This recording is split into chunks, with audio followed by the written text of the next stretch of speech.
Shinobi, open your eyes. For the sake of your master.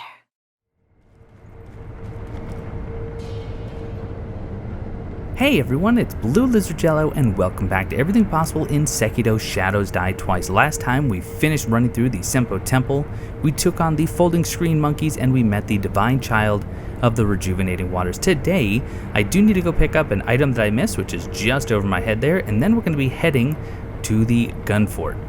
But as I said, I did miss an item, and fortunately this is actually something that I realized. I didn't have to rely on the comments all yelling at me, and well, very simply, it is just over where the trio of monkeys ambushed us. Now, we had gone down that path right there to where the monkeys ambushed us, but we're actually going to come at them from behind. So I'm just going to start. I'm at the temple grounds idol, by the way. I'm going to zip from branch to branch. Yes, I am going to get spotted, but that is a-okay with me because all we're doing is going over here. Here's the trio of monkeys that normally would have jumped down on us. Let's get a backstab. Very quickly kill the others. Might as well try and get another persimmon while we're at it. And then right down here we grab ourselves a Mibu Possession Balloon. Oh, looks like one of the Seekers has found me. That's just fine. We can hop down. Now I am going to just use my Homeward Idol to head back to the Temple Grounds Idol. It really doesn't matter which one we go to. While we are at this idol, let's go ahead and spend some skill points. I did farm these Seekers right here at the Temple Grounds idol, just about 5 or 6 times in one big loop to get up to 10 skill points. I mentioned that in the last video, and the reason is we want to max out one of our skill trees. For this one, we are going to focus on the Ashina arts, just because this is the one we are closest to. So I'm going to grab Flowing Water, which reduces the amount of damage to our posture if we're attacked by a sword. And then Breath of Nature Light, which will give us posture back anytime we succeed in performing a death blow. That unlocks the final skill, which is the Ashina Cross. This is one of our left bumper, right bumper techniques. It does use spirit emblems, and you can see that you can actually hold, in fact I'll show it off here in just a second, you can hold this kind of at your ready, and then as soon as you release the buttons, you attack very, very quickly. The reason we wanted to max out one of those skills is because we are going to be meeting Ishin Ashina again here in just a little bit, and he'll offer us another skill tree if we have maxed out any of the previous ones. Before we continue, let's enhance our attack power with the Folding Screen Monkey's memory. The halls of illusion lie on the threshold betwixt life and death. Departed souls of the divine children drift and sway, taking shelter in the monkeys of the temple. Such is why the divine child of rejuvenation speaks of them as friends. Now, because we have the Mortal Blade, we do have several other dialogue and NPC questline options at our disposal, and I am going to be going through each of those. So if you're not interested in the story or NPCs, then you can go ahead and click ahead in the video. It's going to be about 10 or 12 minutes, maybe even a little bit longer than that. I'll make sure I put a timestamp and a pinned comment down below if you just want to skip to more of the exciting combat. Now, before we go on, as I said, let me just show you the Ashina Cross. So you can see here, you actually sheathe your sword, you get into this ready stance, and then as soon as you let go, there is the Ashina Cross. Fortunately, no combo for that move. It's okay, it's not bad, it does some decent posture damage. For my money though, I really just like Whirlwind Slash, especially, because it doesn't use any of the spirit emblems. So for now, let's head back to our dilapidated temple. We want to give the monkey booze to our sculptor friend, as well as talk to Hanbei now that we have the Mortal Blade.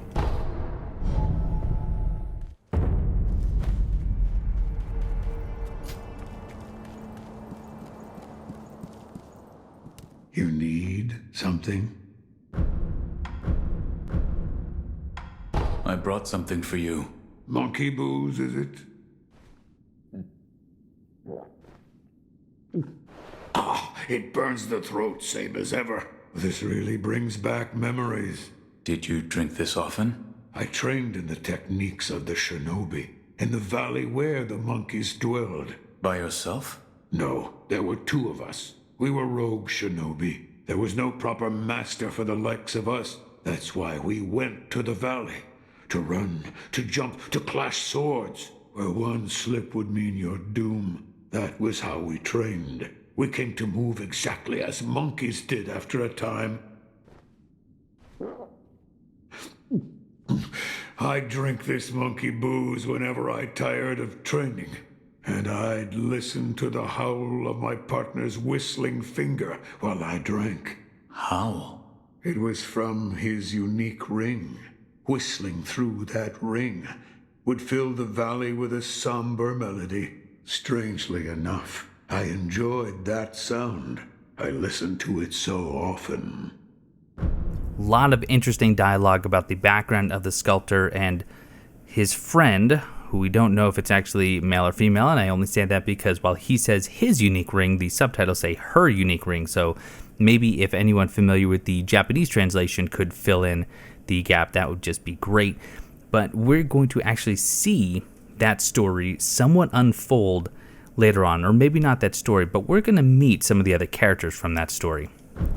Now, just because we have some money and we have lots of upgrade materials, let's upgrade some of our prosthetics. Definitely want to do the spring-loaded axe, the magnet umbrella, and the improved Sabimaru. Now, I don't use the actual combo of the Sabimaru all that often, but every now and then it can be useful because you can do a full combo with the poisonous blade and then finish it off or include a sword attack, which can be really nice. I can also do the Aged Mist Raven Feather. I'm going to tell you right now, I still have not mastered the Mist Raven Feather. If any of you have any tips and tricks, now would be a great time to share them because I would love to show it off, but frankly, I just don't know how to effectively use it. Another time, then. I'll lend you shelter anytime.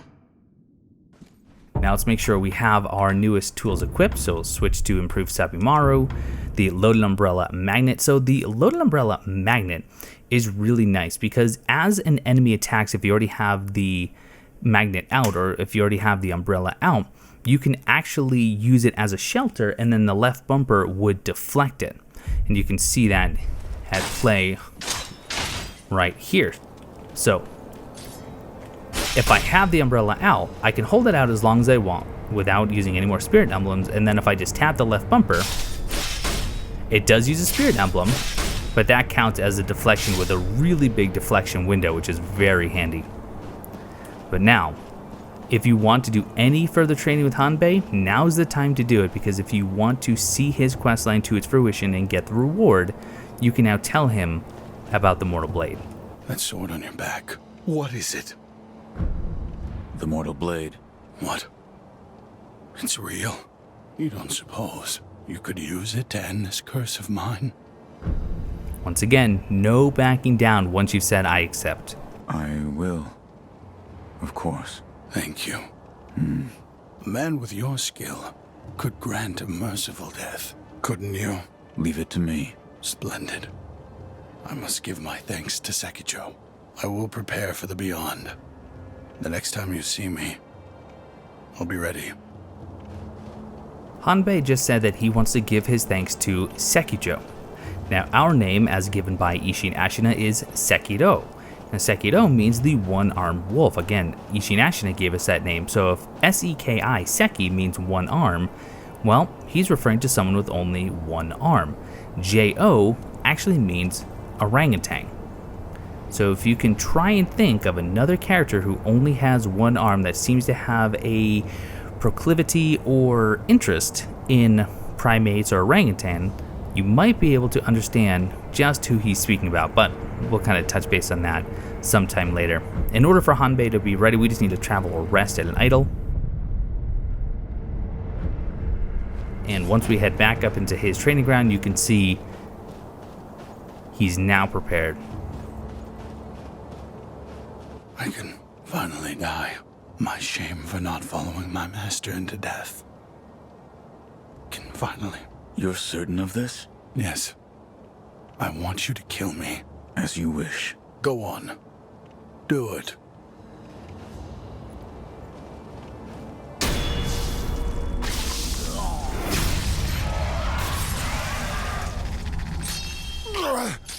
Farewell. And for finally giving him the peace that he was looking for by removing that infestation, that centipede from him, you get the hidden tooth, the false tooth loaded with a secret shinobi drug, blue in color, can be used repeatedly. Crush the blue nostrum between the back teeth to die as often as one pleases. Could be useful in certain situations. Surely an unnecessary reminder, but the first death is typically one's last, so this will kill you instantly just like the bite down, but this is a renewable item unlike the bite down, which is consumable. Now, these items are extremely situational. There is one debuff that we're going to encounter later on in an area we have not yet explored, and one of the few ways to actually remove that debuff, other than just dying to the enemy that caused it, is by using a bite down or the hidden tooth.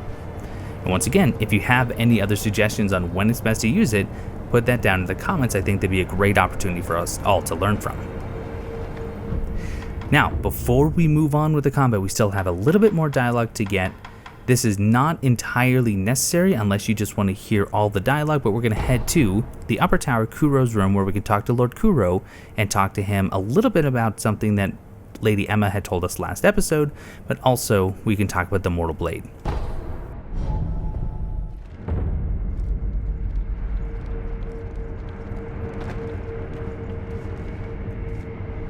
I asked Lady Emma about the Sakura tree.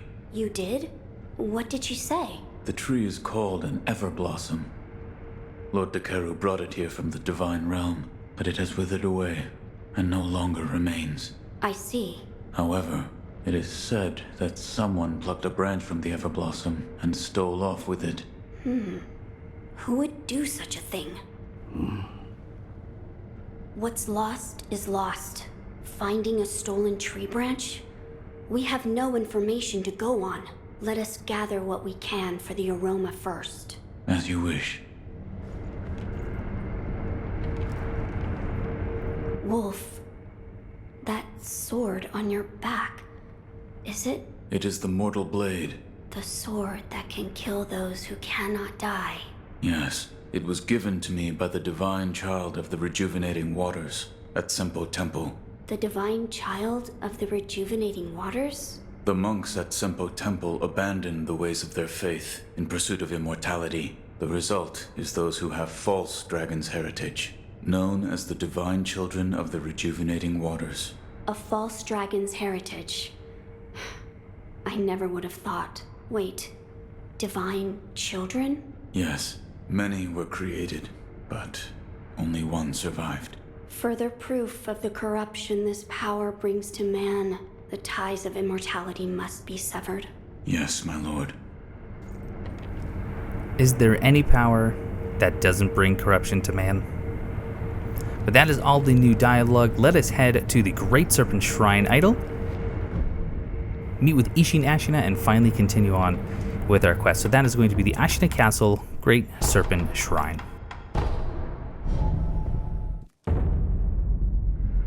And here he is with one of those ninjas who was apparently killed with his own sword. Ah, Sekiro. Who are... Ministry rats. They find a way in through every crack and crevice. There's always more of them to kill. By the way, Sekiro, have you mastered any secret techniques? Yes. Yes, it seems you have. Sekiro, you really have a knack for killing. Wonderful. Here's your reward. Take it. And we get the Mushin Esoteric Text, a unique text of the legendary Ashina Mushin compound style. Young Ishin would stop at nothing in his lust for power, and this single-minded search for strength ended in him taking Ashina for his own. This is the result of combining techniques from the styles he encountered. This drive defined Ishin's achievements, and as such, this text will never be finished. Certainly. Sekiro, I know you...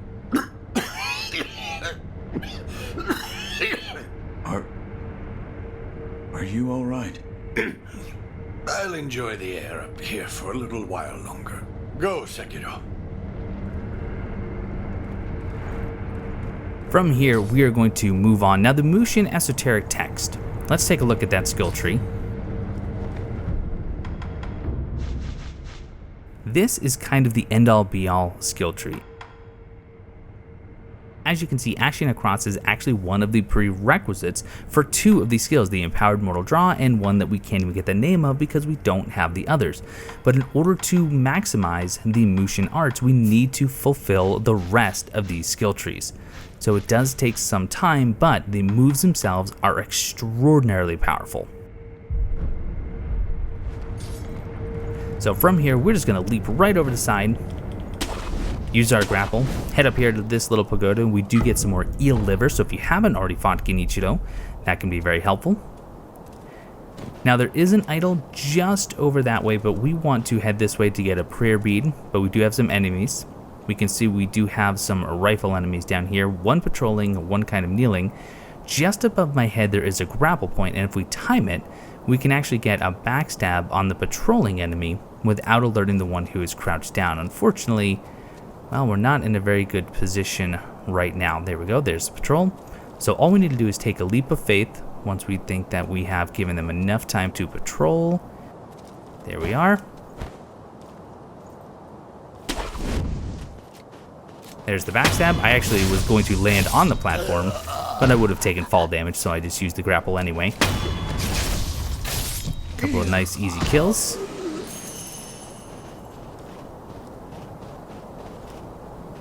Then from here, we just want to jump, double jump, grab the ledge. We have another double jump right here. You don't even have to grab the ledge here, though. You do need to hug the wall. Now out here, depending on whether or not you have advanced the time of day to evening, there could be some vengeful spirits. But for us, because it is still daytime, we do not have to worry about those. We do have one lone enemy who is just sitting down right there. Now while we can't typically get a backstab on them, we can sneak up pretty close and then just attack them and take them out nice and easily. We're going to fight a number of these enemies, and as long as it is one-on-one, just mashing the right bumper is enough to take them out in most cases. This water does hold a headless down at the bottom. You can kind of see here based on the pickups, these pacifying agents, that there is one hiding down there, but until we have that Mibu breathing technique, we're not going to be able to attack this headless as well as a couple others that are also underwater. More pacifying agent, but here is the prayer bead we're looking for. We will actually max out and get another 4 or another 3 to give us a total of 4 before this episode is over. We do have 2 mini bosses coming up. One of them we've seen before, one of them can be very tricky, and we're going to kind of pull out all the stops in order to take them out safely. But now we're just heading back. We're going to use a grapple to get back to the main platform. You can see this idol right here in the distance.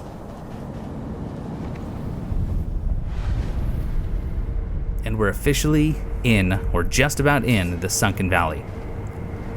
Now, this next section coming up, the Sunken Valley and the Gun Fort, it is riddled with shinies that are meant to draw your attention away from your surroundings. This one in particular, right away, is supposed to draw you right into the open, where one of the rifle enemies is waiting just on the other side. But we can take care of this enemy without them even seeing us if we were to jump, not onto this branch, but actually beyond it, to a grapple point on that ledge. So if we just kind of run and jump, trust the grapple, and then from here, double jump, grab the ledge, and we have a death from below. Now unfortunately, as we backtrack and pick this item up, you're going to see it is nothing even worth picking up. Just a couple of fistfuls of ash. But I do use them periodically, not that I don't have plenty, but we are a collectionist team here, aren't we? This enemy does patrol once again. If you can't get the backstab, no worries, because this is just a one-off enemy and you can just mash that right bumper and take them out pretty quickly.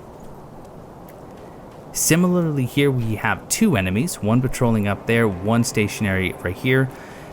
If you use a Gaichin Sugar, you can get a death blow on this one easily, but it's really not worth the sugar. Instead, zip up to the top, take care of that enemy, then you can use those rocks as cover if you need it, and then take out this one on their own. So let's just not care if we get spotted. We get the grapple hook attack right away. The other one can't even see us. Let's wait for another shot here. And make sure we fall, lose 1/3 of our health. That's perfect. That was in my notes there. Let's do a running jump this time. And there we have it. I will use a pellet to top off. And we're going to zip up here. Now this is not the way of progression, but there is a very important item just over here in this tent. We have a gourd seed, so we can return to Emma and get yet another healing item.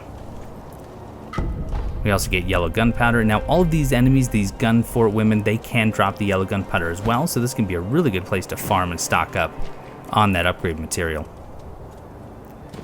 Doing a little backtracking just as that ragdoll corpse falls off. Grab ourselves a ceramic shard, jump over, zip across. There's going to be a gecko coming up on the ledge. We can just either use a shuriken and waste a spirit emblem, or just wait till he drops down. Now we don't want to get poisoned, so let's just do a plunging attack. Funny enough, the game does give you some antidote powder right away, kind of anticipating that you're going to get poisoned. Now, believe it or not, this next section is one of the more dangerous in this entire episode, barring the mini-boss that's coming up. Let's take a look at our surroundings. So we do have a branch that we can zip up to, which we will. And down below, we have one patrolling rifle enemy. There is another one that we can just barely not make out right under the ledge in the bottom left of the screen. But then, even more dangerous, is right by that torch, by those icicles. There is a scatterblast, or a shotgun-wielding enemy, that is much more dangerous than both of these two enemies combined. There's a couple ways we can go about this. We could wait until the patrol comes all the way back here, take that one out, take out the one by the wall, and then deal with that one kind of one-on-one. In fact, let me go ahead and get my, not my firecracker, but my flame vent out, because you can set them on fire pretty easily. You could also use the puppeteer ninjutsu in order to get one or even both of the rifle enemies on your side before you take them out, or you can also use the loaded umbrella in order to deflect their shots. The problem with deflecting the shots, especially of the one wielding the shotgun-like enemy or weapon, is that it sends you backwards quite a bit. So even though, yes, you didn't take damage, you're going to take a lot of posture buildup, and you're going to be sent flying backwards. So what I would like to do is I'm going to use a Gaijin Sugar. Going to quickly take out this one.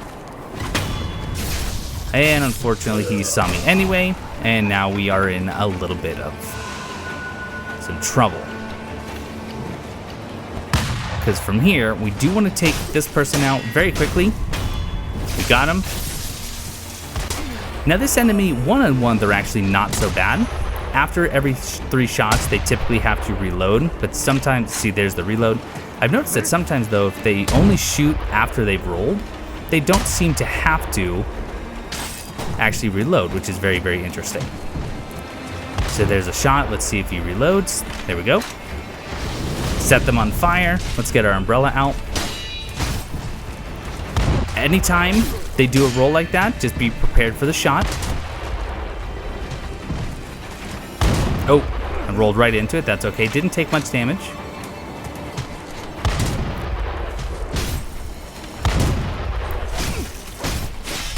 Using the umbrella, there we go.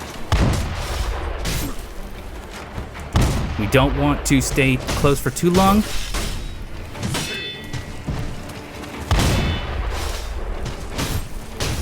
Get the umbrella out as much as we have to. We almost dead. Let's just be very cautious. And there is the death blow. Not too bad. I can take that. Luckily, the next ones that are coming up, we do have a few more of those. Most of them we can take out through various forms of stealth. We have some scrap magnetite. We do have an idol here. Absolutely activate it so you can fast travel. But I do not recommend resting, because if you rest here, you are actually directly in sight of that shotgun-wielding enemy, and they can start attacking you right away. To get an idea of just how dangerous this area is, there is an assassin who's been gravely wounded that you can talk to. The gun fort. It was even more formidable than we'd heard. We were reckless to go in unprepared. It takes me back. I can hear the Senpo temple bell. Now I am going to over-prepare for this fight. There is the mini-boss just under that statue head right above my head, and that is one of 2 mini-bosses known as the Snake Eyes.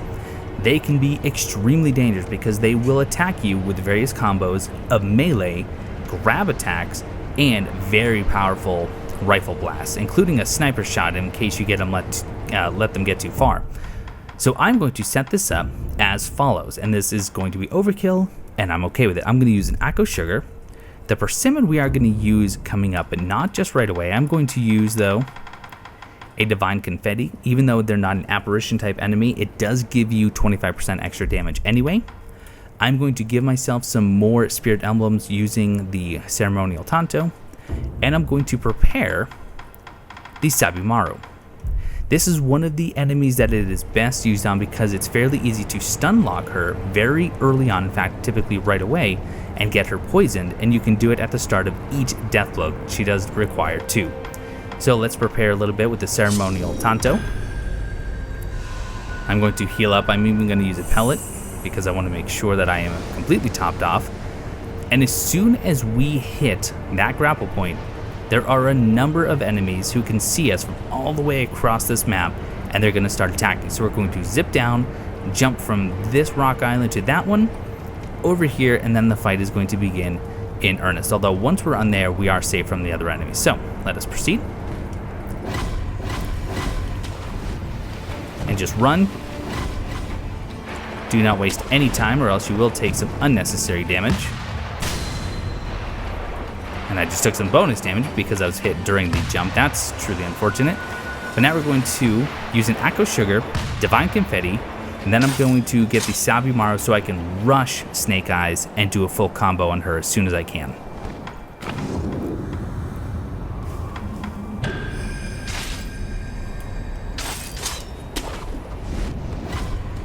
Here we go. Don't even let her fully stand up.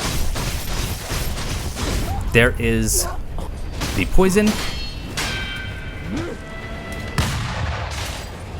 So with her, you can absolutely just keep using the umbrella. Even with this perilous attack, if you have the umbrella out, she cannot do anything to you.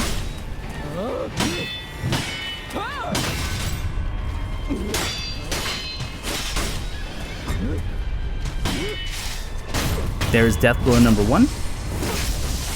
Going to get my Sabimaru back out. Now wait till she stands up. Do another full combo. And make sure you're doing plenty of damage to her right now. Otherwise she will go ahead. Whoop, there's the sniper shot.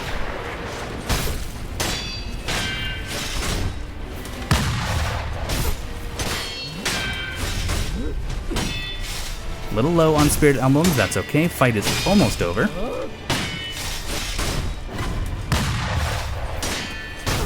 And there it is. I believe I was mid-thought there when I kind of lost my train of thought because I was actually doing rather well in that fight. There's another prayer bead. Make sure we get out of the line of sight. But the reason you need her to stand up is if you don't, she has a little bit of hyper armor and she can sometimes kind of poise through that attack and you won't get that poison infliction, which is going to whittle her vitality down and make breaking her posture just a little bit easier. Now with her down, let's go ahead and grab a little bit of loot down here. We have some scrap magnetite and this is going to be the way forward. Over here, very quickly, we get some fistful of ash. Now just down below, if you want to get everything, there is a little bit more loot. The problem is as soon as we land, we are going to be attacked by the people across the way. So what we need to do, I haven't actually tried this. We could maybe just drop down here and not be seen, but we'll probably be seen. I should have tried this in practice.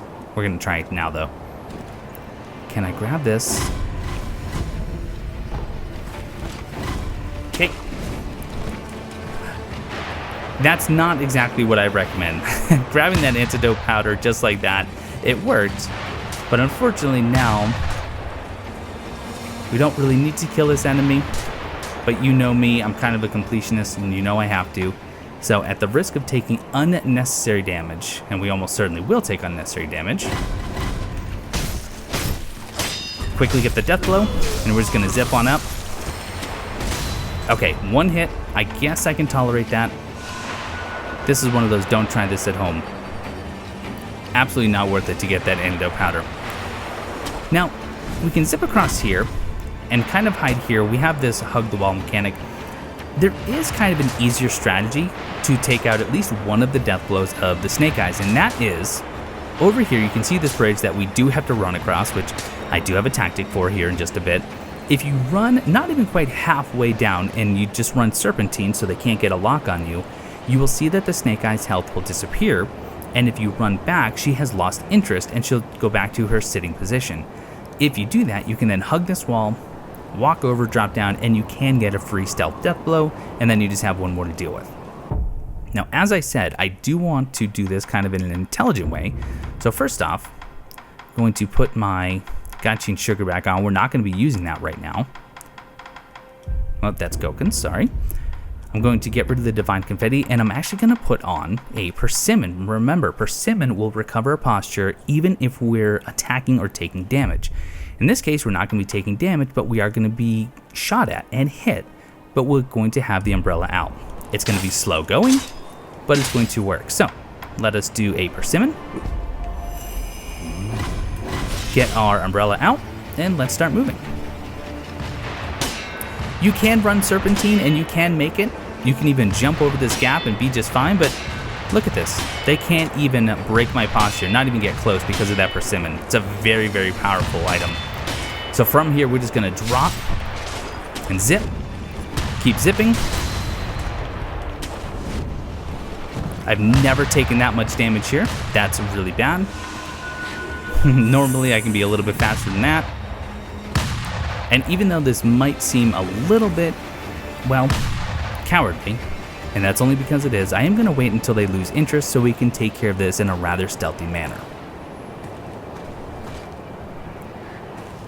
Typically doesn't take too terribly long though.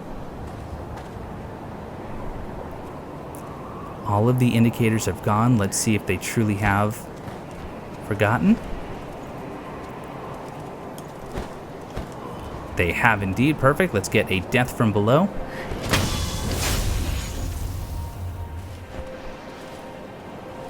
Another double jump to get another death from below.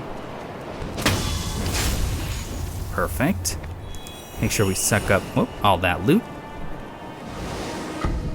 Get some more scrap magnetite. They do have a chance to drop scrap magnetite. It's not even that rare, although that was actually just from a pickup. Now from here, what I like to do, mostly because this is just kind of fun, I like to jump over this branch and then over to this next one. This enemy can't see us, so we can do another death from below, one of my favorite type attacks. And we can actually get kind of a scout here. We have another enemy up there. We also have one up top that ledge, and there's another one that you can't quite see kind of behind that branch. You might just be able to make out the top of their head.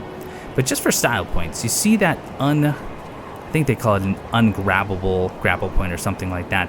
If we drop down and immediately use the grapple, we can grab onto that, and it's just kind of stylish. So we get flung, grab onto the branch, jump and grab this grapple point. Now up at that second ledge, don't get caught, don't get seen. There is another one of those scatter blast enemies, and we do not want to fight them on this ledge. So what we're going to do is let's grab this Goken sugar. Make sure we get that reticle. There it is. Now, there is an Ungo sugar up there, but if you go up there, you do risk getting caught or at least alerting some enemies. So before we do that, at the very least, I want to make sure I take care of this enemy, because while they don't attack, they do alert all the others in the vicinity. So let's wait until she comes around. Wait for that reticle. Perfect. Now in this next room, we are now behind that one enemy that was up on these scaffolding, but we have two of the scatter blast enemies. What I want to do, and I don't know if I'm going to be able to pull this off because it's kind of hit or miss, I am going to use a Gachin sugar to sneak up on the one with their back facing me. Now the other one is going to become alerted, but if I go quick enough, I should be able to get her. And then I'm going to use Puppeteer Ninjutsu to help me in this fight. Let's see how it goes. And if I have to use a resurrection, well, we have that option.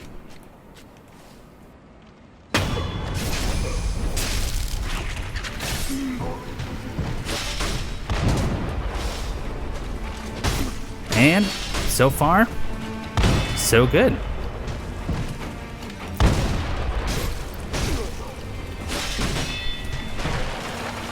Although, I don't see them actually helping. There we go. That was a good hit.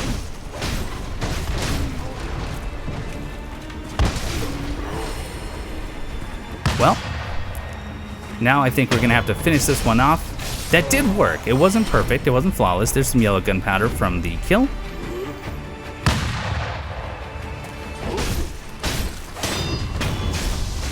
So Puppeteer did work. I actually did take some damage because of friendly fire. That's okay. We can just top off using a little bit of pellet action. Let's loot this area. We get some snap seeds. We get 3 of them. Underneath, we have some pellets, some yellow gunpowder, and a heavy coin purse. That is the way of progression. We're not going there just yet. Instead, actually, let's zip back up because we need to kind of scout this area, and we will go back for that Ungo sugar. Notice these paths that have these little piles of grass with a few rocks on them, typically 3 rocks. Every pile of grass you see does have some firecrackers underneath them, so we do not want to step on those, otherwise the last few enemies are going to be alerted. Let's grab this black gunpowder, avoid those firecrackers. Let's zip on up to get that Ungo sugar. There we have it.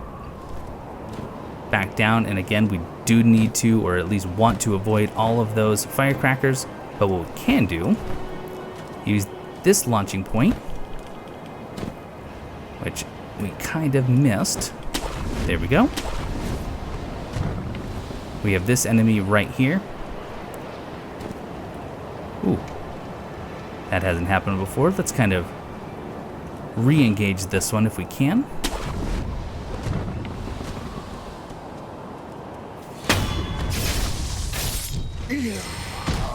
Up behind them, we do have some more scrap magnetite. And finally, the last enemy in the area, we can just get a plungy death blow. Grab this last little bit of loot, some more black gunpowder, and now, if you really want, you can just run over all the firecrackers. Go nuts. Celebrate that 4th of July. But that's it for this section of the gun fort. We're now in the caves where we are, well, relatively safe. We do have a little bit further to go. But now we do have the freedom and the peace that we can rest at this sculptor's idol in the gun fort.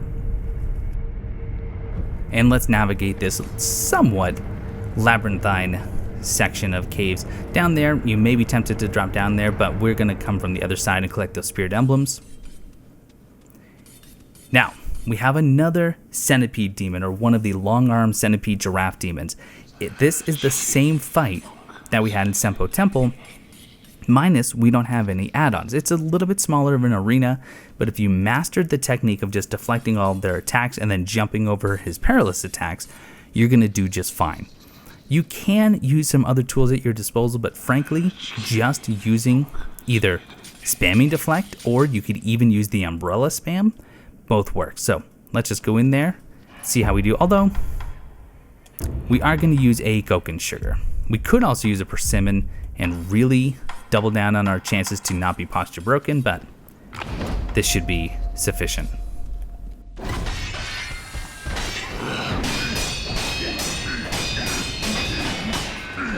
If you deflect that final double slash, they will always do this perilous.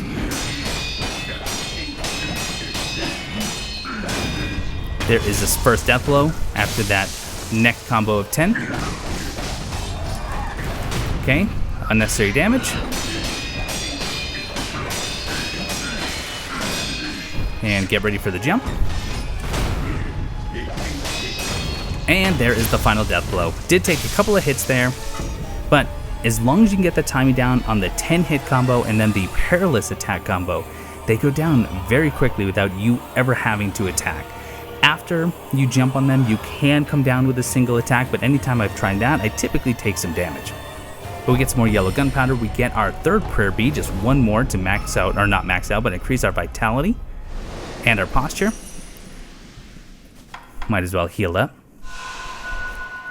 Here we get the large fan. A large fan made of dyed red Japanese Aurelia leaves can be fit to the shinobi prosthetic to become a prosthetic tool. Fanning it creates a large vortex of wind, spiriting away those it catches.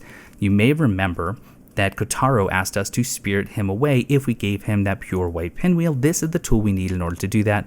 We'll do so in the next episode. Divine abduction through an 8-handed fan. Once is fine, but twice and you'll never return. If abducted, you'll head to Mount Congo. At Senpo Temple, we'll perform virtuous deeds. Grab some more scrap magnetite. We'll open that door here just a second. We do need the gun fort key that we picked up in the library where Lord Kuro is. But we can drop down beneath these floorboards. Grab ourselves some more yellow gunpowder. We've collected lots here. We're just going to follow our way around. We do want to make sure we have our spinning shurikens equipped. I love the dripping sound here. Now, going to the right, there is no loot over here, but I just kind of like the fact that you can hear something sinister going on just on the other side of the rocks where you can see a shiny. You're going to see just how sinister that area really is.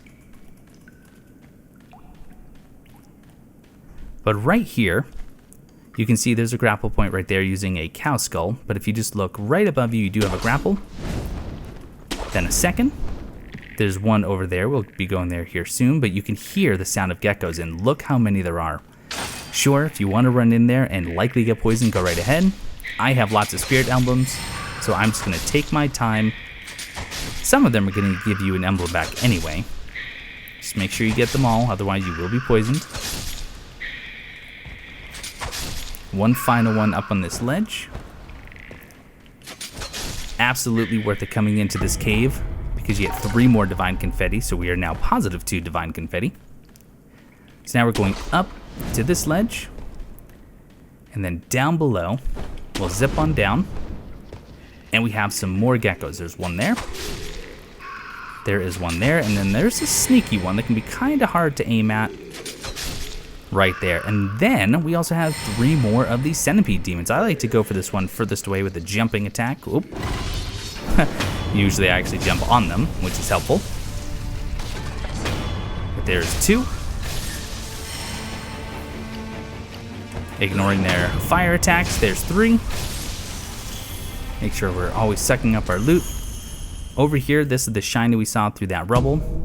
Get some contact medicine, which gives you, again, a lesser form of poison instead of the major form of poison you can get from the environmental or the geckos here. And then we get our 4th prayer bead, so that's going to allow us to get more vitality and more posture.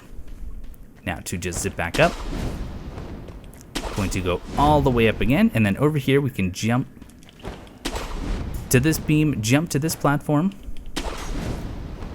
Over at the end, we do have a shiny to pick up. We have a Mibu Balloon of Soul that we can zip over here. Here are those spirit emblems we saw right at the beginning. And we are back once again at the idol. And there's no reason not to rest, because the only enemy that would have been in our way was the long-armed centipede giraffe. Oh, might as well actually increase my vitality while we're here. And get the 5th prayer necklace. The gun fort of Sunken Valley is commanded by the Snake Eyes, an elite force of women able to pierce distant targets with mighty flint cannons and phenomenal vision. We've already seen that at play.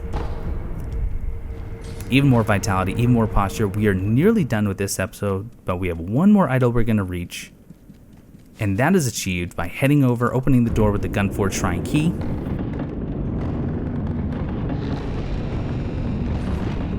And you may be disappointed to see what I'm about to do here in the Sunken Valley passage, because as you can see, there's that big, beautiful white snake coiled around this passageway right here. By the way, remember that beam.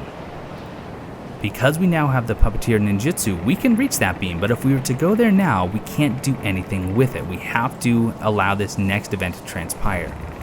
If we start crossing this bridge, we're going to get a perilous sign, and the snake's going to attack, drop the bridge, and then we have to kind of swim for our lives down in the water below.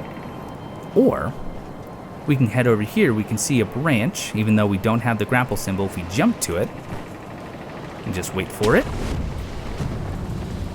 we can get a very useful item, the snap seeds, which we did pick up 3 early. We just got another 2. There are a couple of bosses. I'm sure some of you already know exactly which ones that is going to prove very, very beneficial to have those on. Now, our ultimate goal in there's a snake just waiting for us. Actually, I changed my mind. Instead of dropping down, this is the safest way, by the way. We can drop down there, there's a little cave under that rock, and then we're trying to swim over to that corner. But just in case you actually want to see that scene that I avoided by dropping down here, let's go back to the idol, and I'll actually cross the bridge. This is really just for fun.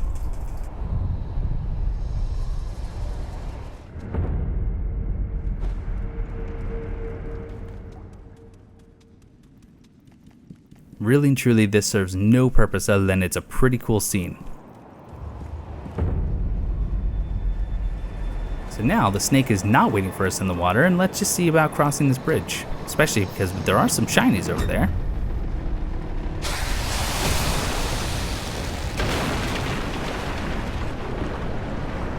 Definitely heal up now that we just took a ton of damage. Anytime you see that perilous attack, go to the side. There are some oh. Heal up again. Well, at least we can resurrect, and hopefully we'll make it, otherwise we may take a true death here. Quickly get to the cave, that way we can heal up fully. That is the goal right there. Now you can go into the plants that are in the water, and it does provide some coverage. You can see when I go in there, kind of get that vignette along the side that does mean I'm in stealth. At this point though, I don't think the snake's going to allow us to get into, oh, maybe he will. Very, very kind snake. And once we are within sight, just sprint. And there we have it. Made it to our next idol. We escaped that snake. In the next episode, we can take care of that snake once and for all. Let's make sure we rest at Riven Cave. And that is where we're gonna call it a part. 2 mini-bosses down, even more vitality and posture. We do have some more mini-bosses and bosses coming up very soon. But that is going to do it for this episode of Everything Possible in Sekiro Shadows Die Twice. I hope you learned something, and if you did, leave me a comment below and let me know what you learned. And if there's a better way to take out Snake Eyes or the long-armed centipede giraffe demon, let me know that as well so we can all keep learning. But I want to thank you all so much for watching, and I will see you next time.